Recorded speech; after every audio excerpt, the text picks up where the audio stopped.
recently my friend got me turned on to Isaac Asimov's nonfiction because he had a book called The Realm of Numbers, and that book was so fascinating in explaining basic things about numbers and basic concepts that you would never really be taught in a math class, but are fundamental to gaining proper intuition to really truly understand math at its most basic levels.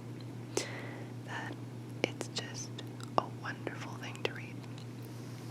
So I really, really liked reading part of that book, and I decided to go on a little Amazon shopping spree with some Christmas money I received so that I could get my hands on more of these books by Isaac Asimov, because as it turns out, he is a very wonderful writer. Really and truly fabulous. And the book that I got first in the mail was exciting because it's called The Noble Gases. And this book is written all about the noble gases. We have helium, neon, argon, krypton, xenon, and radon. I almost forgot one.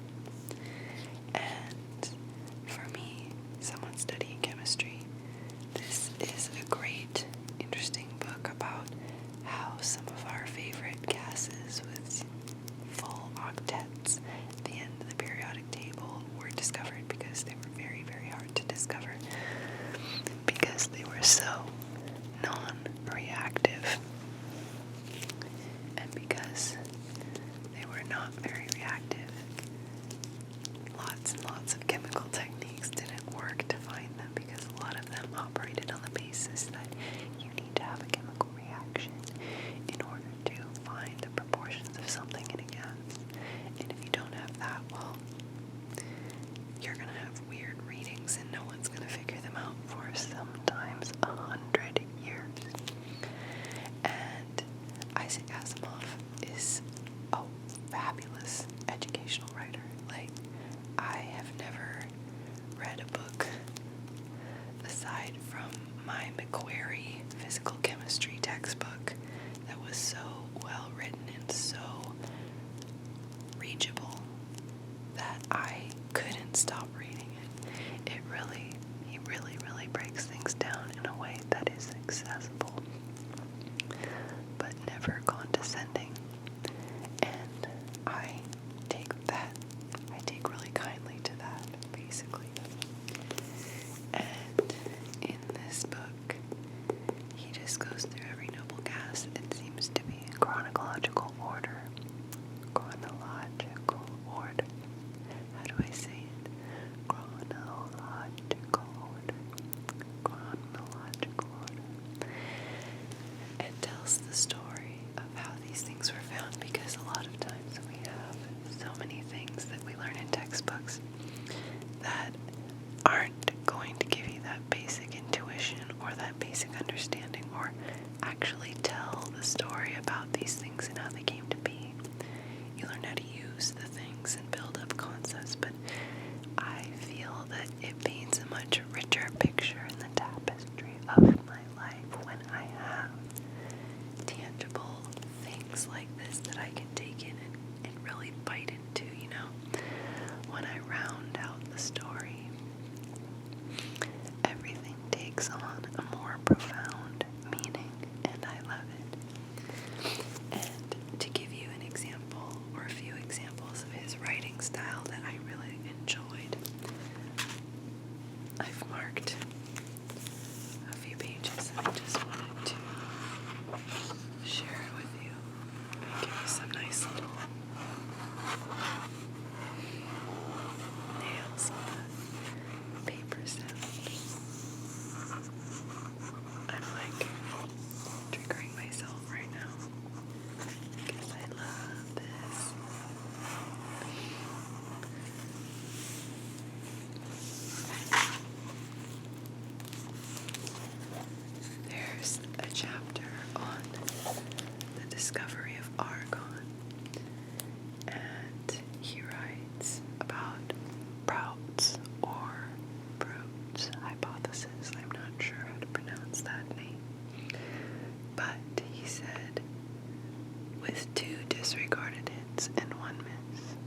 now pass on to the discovery that finally made itself felt.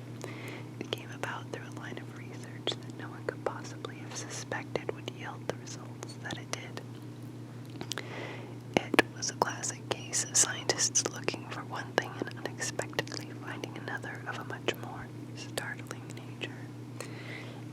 And then the little subtext below the little footnote says, this procedure is now called serendipity from serendip, an old name for the island of Ceylon. It owes its name to the story entitled The Three Princes of Serendip, written by the 18th century English writer Horace Walpole, in which three princes kept finding, through accident, objects more valuable than those for which they were searching. And I really, really love those little tidbits. And again, he gives you access to all this information, but makes it written in a way that it's not condescending and doesn't make you feel stupid that you didn't know it. And when you do know it, you can say, aha, I was right, and it feels very satisfying. Let's see.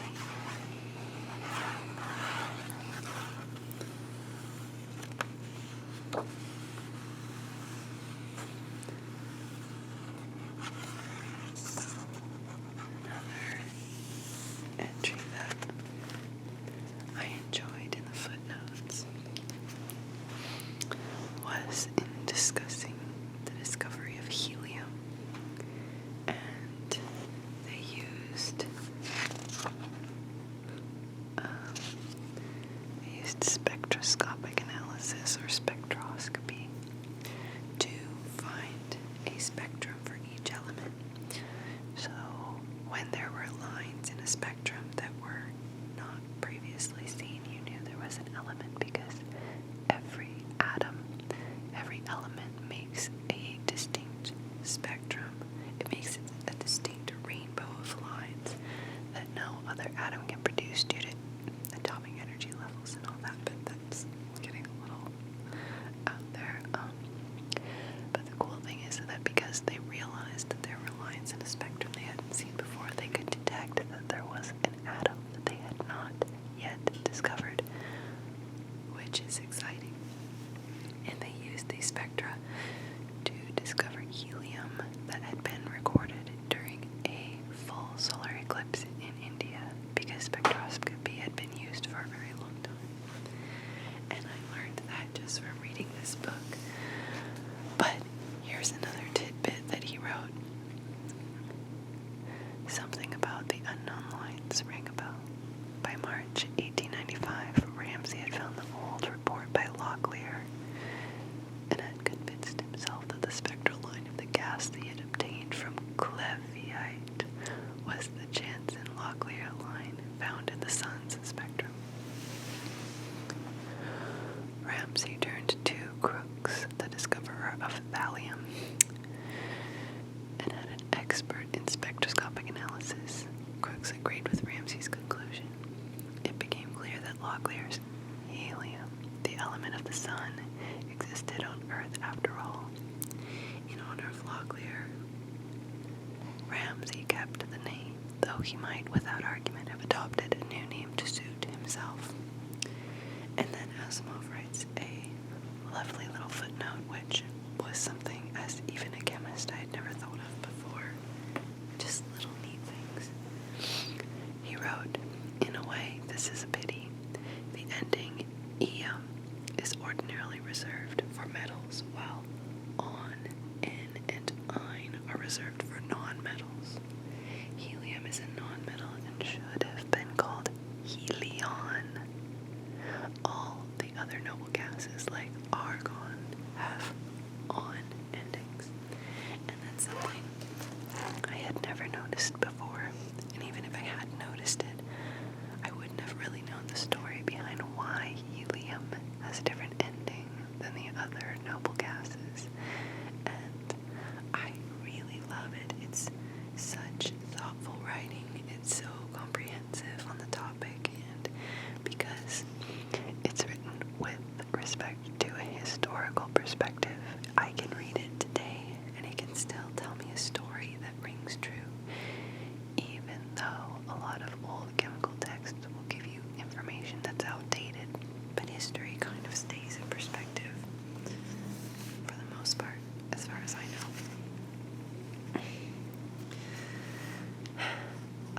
things in this book that might be a little bit frustrating if you are really into chemistry are things where Asimov kept it simple enough for a layperson to be alright with.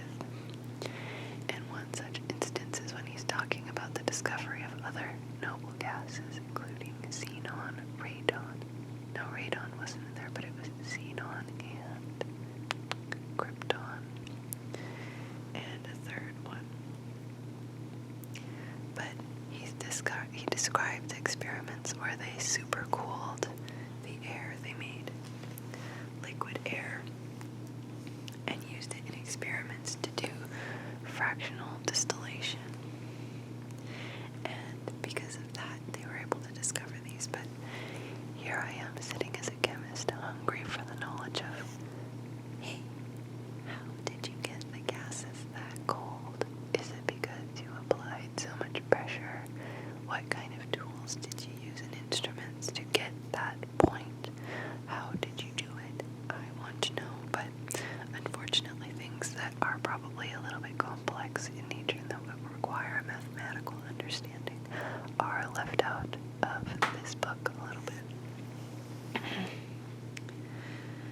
But all in all, this book is so wonderful, and I am already a third of the way through it, and I only started reading it today, so it's a really easy read. I guess that depends on who you are, but for me it's very, very fascinating and interesting and wonderful. And I can't wait to learn more about it and maybe use my modern chemical information to put into perspective what I've learned from this book. Now, Asimov has loads of other books. The Realm of Numbers one is really interesting that I was telling you about. And he has ones on the human body. He has one just that says on chemistry, which collects a bunch of his essays on chemistry. He has one that is on physics, which goes into a layperson's perspective on understanding physics, topics within physics, which I need as someone who took general physics and would like a review. There are so many wonderful books that he's written, and though I've never read his fictional writing, I think I'm going to give it a shot when I have time and I've read through the nonfiction, because the nonfiction is fabulous. I am so delighted as I'm reading these books. I really am fascinated, and they are absolutely accessible to people who don't have a strong background in each of the sciences he talks about. So if you're curious about these topics, but you're like, I'm not going to go to a 4-year school and get a degree in that, I'm not going to go, to Khan Academy and go through all the math behind it. These books might be a good way to learn it, and they're just charming, delightful, wonderful, warmly written, almost a little bit quippy books. I can't say enough good stuff about them. So, if you hop on Amazon, you might have a chance to pick up on some of these books if I haven't bought out the last copy of them. And, of course, these are often available in local libraries, so you can use your library system to get a copy of these books and read them for yourself. I really enjoy them.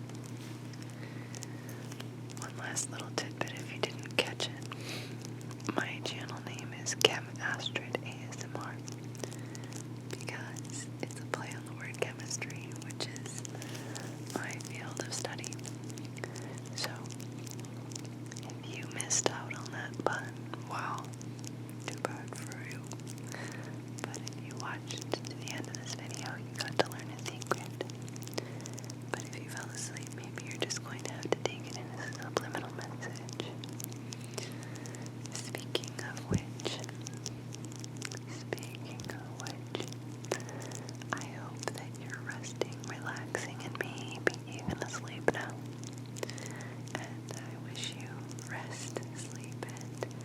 happiness. So